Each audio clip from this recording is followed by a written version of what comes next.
Hello అండి. అందరికీ నమస్తే. Welcome back to my channel మా ఇంటి వంటలు.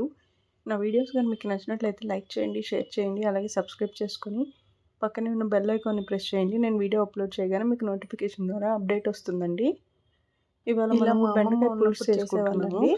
దీనికోసం నేను ఒక పావు కిలో బెండకాయలు, ఒక ఆనియన్, ఒక పెద్ద టమోటా తీసుకున్నామండి. అన్నీ కట్ చేసి పెట్టుకున్నాను. ఇప్పుడు ప్యాన్ పెట్టేసుకొని ఒక 1½ స్పూన్ ఆయిల్ వేసుకొని 1 స్పూన్ జీలకర్ర, ఆవాలు వేసేసి ఫ్రై చేసుకున్నామండి. ఇందులో సీక్రెట్ ఇంగ్రీడియంట్ వచ్చి మెంతులండి. మెంతులు వేస్తే అరోమా కూడా చాలా బాగుంటుంది. మీరు ఒకసారి ట్రై చేయండి వితౌట్ మెంతులు, విత్ మెంతులు కూడా.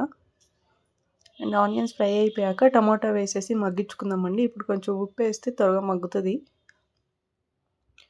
చూడండి, టమోటాలు మగ్గిపోయాయి. ఒక 1/2 స్పూన్ పసుపు వేసాను, 1 స్పూన్ కారం వేసానండి. కారం ఇంకొంచెం పట్టొచ్చు, మీరు తర్వాత చూసుకొని అడ్జస్ట్ చేసుకోండి.